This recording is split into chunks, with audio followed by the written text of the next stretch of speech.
반갑습니다. 펀한 역사 채널의 권 소장입니다. 통계청의 집계에 의하면 현재 우리나라의 성씨는 500여 개가 넘는 걸로 알려져 있고, 다문화 가정이 늘어나면서 외국에서 유입된 성씨까지 합하면 수천 개의 성씨가 존재하고 있다고 합니다. 물론 그 중에서도 역사가 오래된 김씨와 이씨가 단연 높은 인구수를 차지하고 있는데요. 개종 우리가 흔히 고집이 센 성씨로 안씨, 강씨, 최씨를 언급하곤 하는데요. 거기에 추가로 황소고집이라는 황씨도 빼놓으면 서운하다고 하실 겁니다. 과연 그들은 정말 고집이 센 걸까요? 만일 그렇다면 무슨 근거로 그런 말들이 나왔던 것이며, 또한 그 중에는 누가 더 고집이 대단한 걸까요?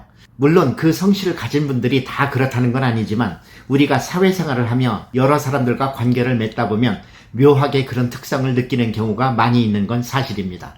다르게 해석해보면 고집이 세다는 것은 소신과 가치관이 뚜렷하다는 말일 수 있겠는데요. 이번 영상은 왜 그런 말이 나오게 됐는지 궁금하여 그 유래를 한번 찾아봤습니다. 심각하게 들으실 건 아니고 그냥 재미삼아 봐주시면 좋겠습니다. 흔히 들려오는 여담으로 살아있는 김씨 3명이 죽은 최씨 1명을 못 이기고, 최씨 3명이 모여도 강씨 1명을 못 당하며, 강씨 3이 모여도 안씨의 앉은 자리를 넘보지 못한다는 우스갯소리가 있는데, 그 못 말리는 고집의 유래는 이렇습니다. 첫째로 안씨 고집이 세다는 이야기는 조선 초 태종 때 권력의 희생양으로 영월로 유배 보내진 비운의 왕 단종을 끝까지 추종하다 사사되었고, 최고의 명문가에서 천민으로 전락되어진 순흥 안씨 집안의 멸문지화에서 유래되었다고 합니다. 이 사건으로 인해 순흥 도부에 세거하고 있던 700여 명에 달하는 순흥 안씨가 멸문지화를 당했으며, 김효사화에 이어 신사무옥에서 안당과 그의 아들 안처겸이 처형을 당했으며, 을사사화 때는 안명세가 절개를 지키다 참화를 당한 사건도 있었습니다. 그로 인해 조선시대는 정치적으로 낙인 찍혀 크게 활약한 인물이 별로 없지만, 안중근 의사, 도산 안창호 선생 등 독립운동을 하신 의인들 중에서 안씨의 비율이 상당히 높다고 합니다.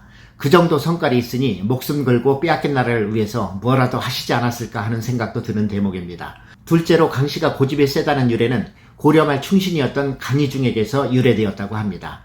그는 고려의 유신으로 조선을 건국한 태조 이성계가 여러 차례 벼슬을 권하며 회유하였으나 끝내 물리치고 고려에 대한 충정과 의리를 지킨 것에서 그의 마음과 기계가 사람들에게 강씨고집이라는 이름으로 남게 되었다고 합니다. 셋째로 최씨의 고집은 고려 말의 충신이었던 황금보기를 돌같이 하라는 어록을 남긴 최영 장군에서 유래되었다고 합니다. 최영의 직계 후손은 동주 최씨로 알려져 있는데요. 최영 장군은 조선 건국에 반대하다 결국 이성계로 인해 죽으면서 나의 무덤에는 풀이 나지 않을 것이다 하고 말했는데, 실제로 그의 무덤에는 풀이 자라지 않아 후일 지독한 사람을 빗대는 말로 최씨가 앉은 자리에는 풀도 나지 않는다는 말이 나돌게 되었습니다. 최씨는 코로 고춧가루를 한 주전자를 마시고 물밑으로 심리를 헤엄친다는 말이 있는데, 그만큼 강한 생존력과 더불어 그들의 고집과 의지를 표현하는 말이라고도 볼 수 있겠습니다. 넷째로 황소고집이라는 별명이 붙어있는 황씨 고집도 만만치 않은데요. 황씨 고집의 내력은 조선 영조 때 황승순 선생에게서 그 유래를 찾아볼 수 있습니다.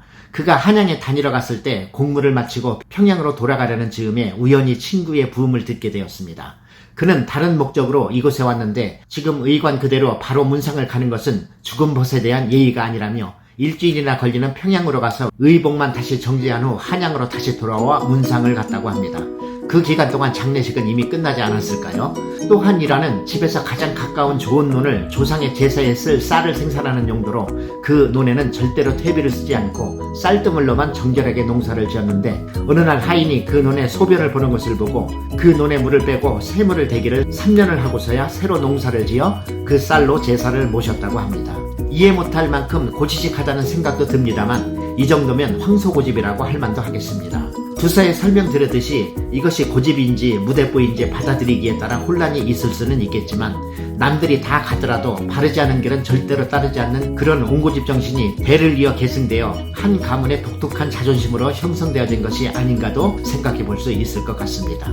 줏대 없이 이들을 위해서 간에 붙었다 쓸개에 붙었다 하는 지금의 정치권과 이 사회의 풍조에 어찌 보면 큰 경종을 울리는 듯도 합니다.